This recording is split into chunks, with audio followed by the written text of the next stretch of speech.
Hey guys, so today we're going to be looking at the last day for acing the algebra EOC, and we're going to be covering several topics. But the first part, we're looking at writing linear equations from a table, a graph, and a verbal description. So if we have a table or a graph, the main thing that we need to remember is that we go straight to Desmos. If we need to write any type of equation, go to Desmos. So let's write down the steps for solving this in Desmos. First thing, you need to add a table. Step 2, type in your numbers. And the most important part that you need to remember for solving this in Desmos is the equation. So y1 squiggle mx1 plus b. And those are the things that we need to remember whenever we go to write this in Desmos. So let's get that out and take a look at our first problem. So I'm going to add my table, and I'm just typing in the numbers from the table. If they give you more than 2, just type them all in, because when you are looking at your not linear regression, the correlation coefficient, the R value, you need to make sure that you type in everything so it gives you an accurate number.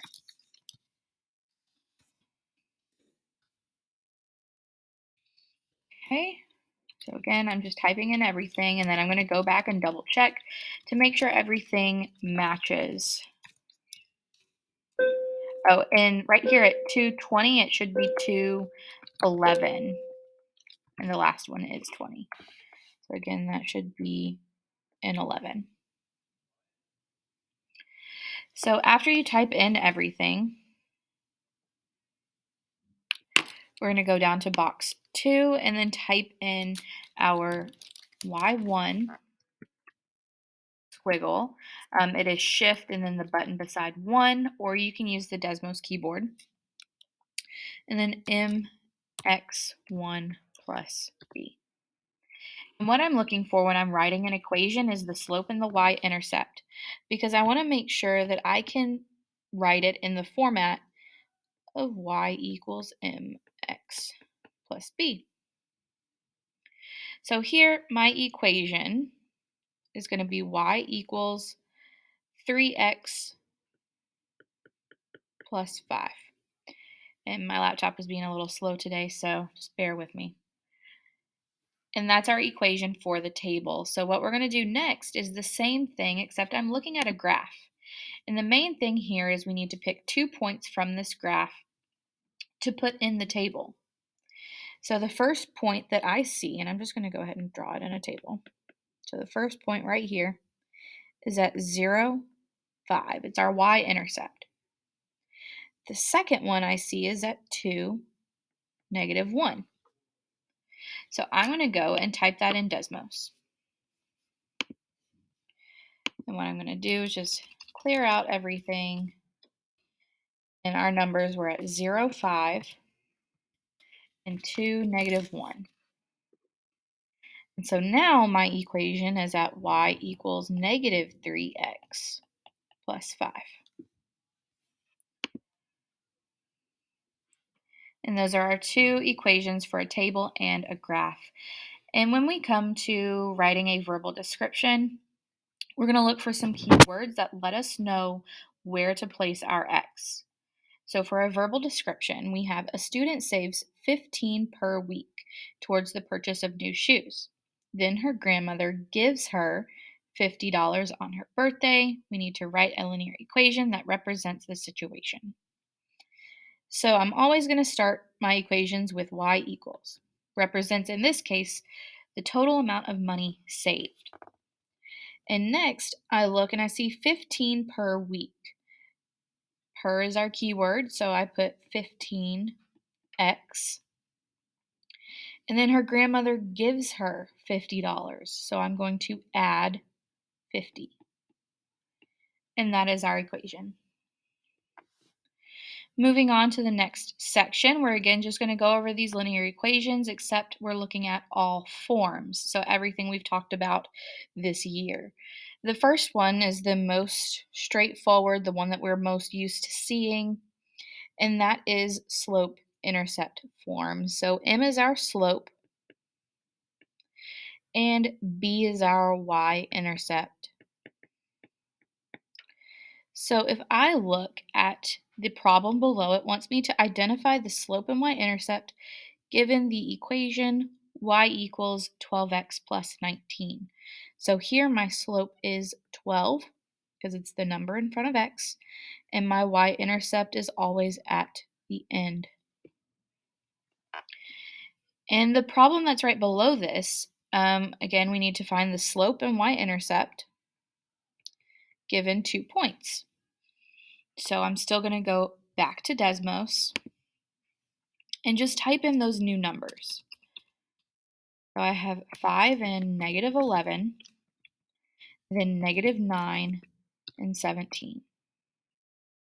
And as we can see here, my slope is at negative 2, y-intercept is at negative 1. So if I wanted to write this as an equation, it would be y equals negative 2x minus 1. And again, my laptop is kind of lagging. The next thing we're going to look at is point slope form. And this is whenever we are given a point and our slope. And for this problem, our slope is always in front of x. So it's always in front of x. And give me 2 seconds. And so if I look at the problem right below, the slope for this problem is 7. So here I can say that my slope is 7. Now, the next thing that it wants us to do is convert this equation into slope-intercept form. So if I rewrite my equation, y minus 2 equals 7 times x minus 3, we're still going to be using PEMDAS to kind of help us solve this. First thing, get rid of your parentheses. So I have 7 times x, 7x, and then 7 times negative 3, which is negative 21. The next step is to bring down our leftovers. After that, to get y by itself, I need to move that negative 2, so I'm going to add 2 to both sides. It zeroes out, and y equals 7x minus 19. And just a side note, so down here at the bottom, if it were written as negative 2y, then I would divide. But since the negative 2 was behind it, we had to add. So that's the difference in why I did not divide. So the last linear equation that we're going to look at, and one that we're pretty used to using, is standard form. So again, it looks pretty to write it this way, but it tells us nothing. So instead, what we have to do is either solve for y, which requires 2 steps, or I could just plug in a point. And the last one is the easiest one that I like to use. So what I'm going to do is use the smallest set of numbers. And right here, I know that x is equal to 2, y is equal to 6. That's what it clearly states in this table.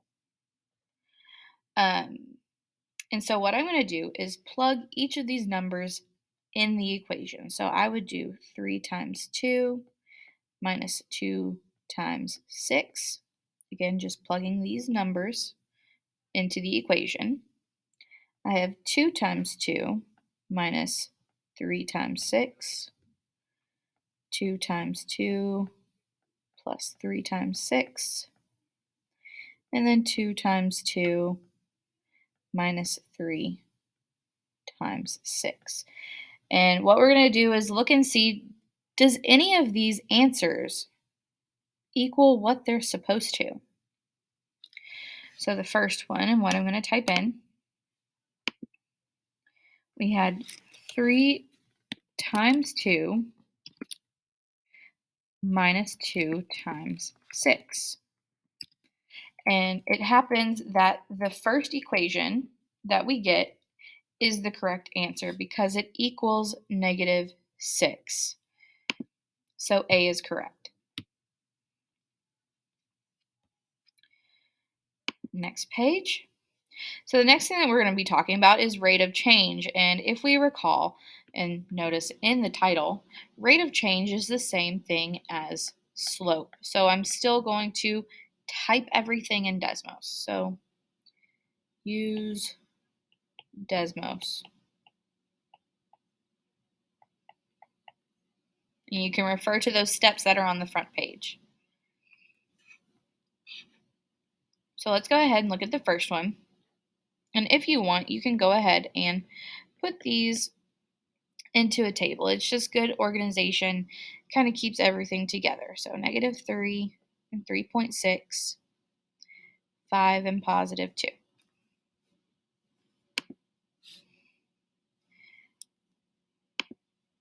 Just to remind us of the steps that we use, I'm going to add a table, -3, 3.6, and then 5, 2. Type in y1 squiggle mx1 plus b.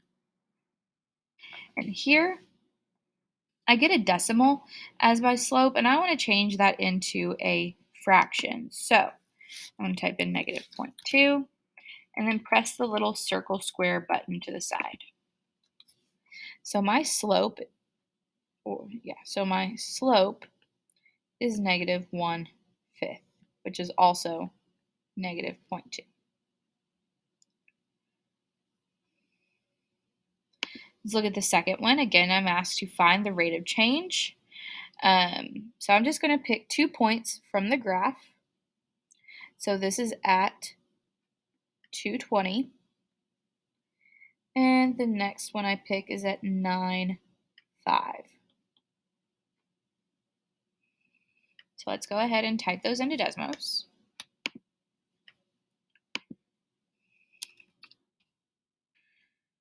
Two, 20, 9, 5. And I don't think that I picked correct points because right here it's showing me a decimal. And I don't think I'm supposed to get a decimal for this problem. So let's go back and just double check and make sure that I chose the correct points.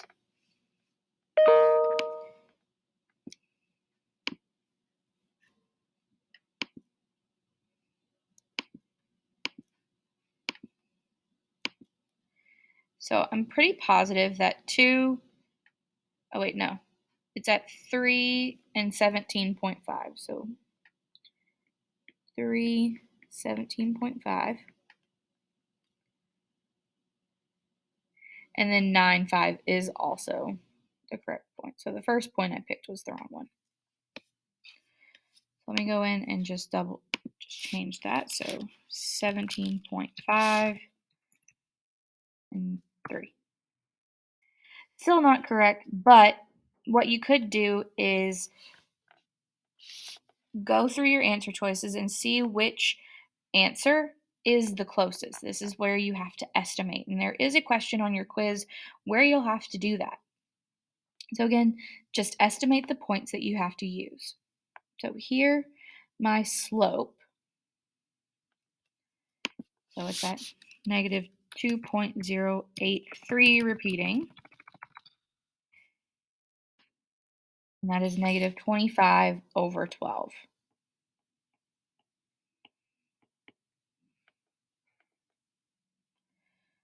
Which is about -2.083 repeating. And the last one is already given in a table for us, so I'm going to pull out Desmos and just type everything in. Again, I'm just using those points. We have -1, 0, 1, and 2,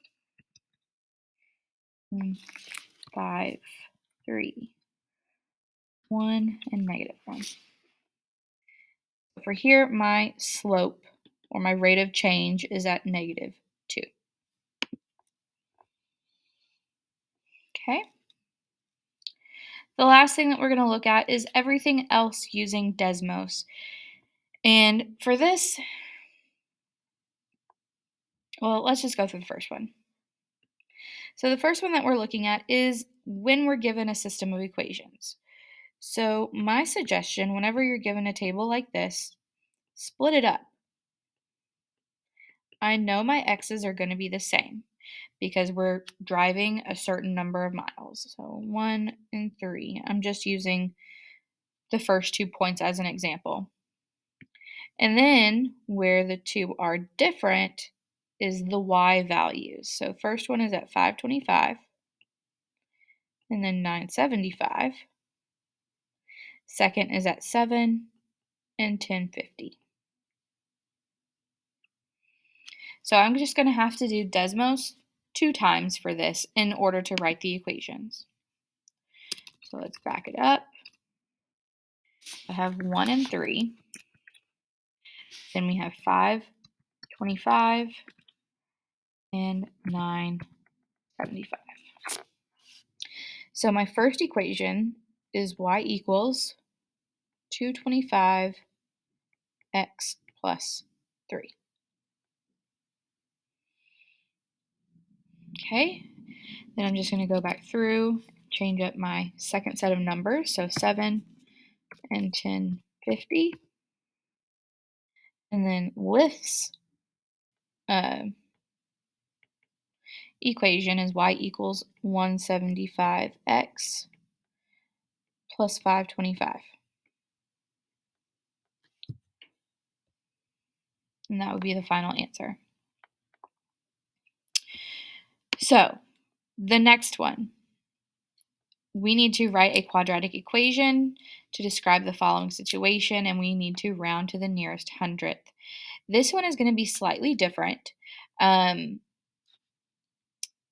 you'll more than likely be given answer choices, so you'll be able to graph each equation to compare the numbers to see if the numbers match.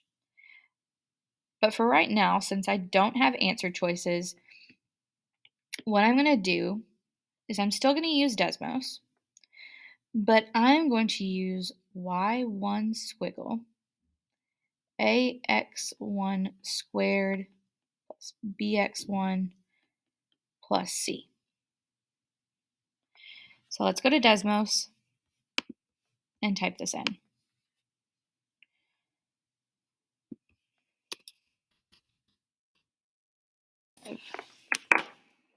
0, 5. So I typed in all of my numbers, and what I'm going to do next is type in the equation that I wrote down just a second ago. So I have y1 squiggle ax1 squared plus bx1 plus. And here what I'm having to do is just round each of my answer choices to the nearest hundredth. So y equals negative 15.98x squared plus 40.01x plus 4.99. And that would be the answer for this equation. So what you would do is look at your answer choices, see which one is the closest.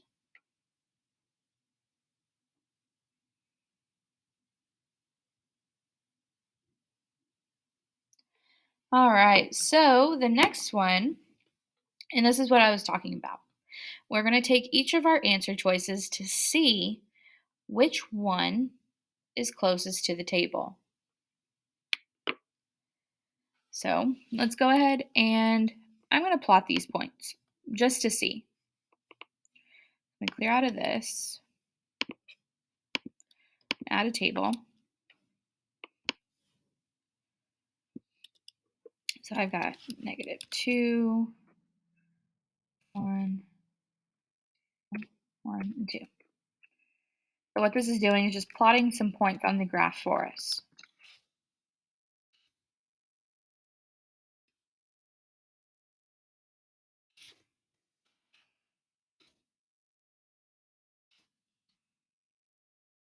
And I'm going to zoom out so we can kind of see everything. So they're following this pattern. And what I'm going to do is I'm going to type in my answer choices to see if one of them matches. Does it resemble it? So I have 6 parentheses 1/3 to the x power. And if I look, that one's not even remotely close. So it cannot be A. So A is not the answer. Up, I have 6 parentheses 3 to the x. Kind of, but not really. What I could do is also go and look at the table, and I'm comparing the numbers. So while the numbers are kind of close, they're still a little off. So I don't think it's going to be B either. Next one we have is 6 minus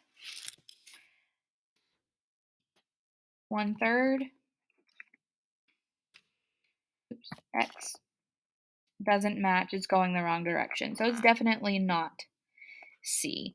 And the only answer choice that we don't have visible to us is the answer D, which I believe is the correct answer. So for this problem, since I can't really compare D, that's the answer I'm going to go with because I have a feeling it's going to match the answer choices more. Let me check something. I think. No, that's not it. Anyways, we're just going to go with answer D. What I suggest doing is just compare the graphs. If you have an equation, type it in. 9 times out of 10, that is going to be your best bet for comparing answer choices to your problem. If you have any questions, please let one of your teachers know, or one of the algebra teachers know. And study hard. It's just a test. It does not justify how smart you are. With that being said, good luck and have a good day.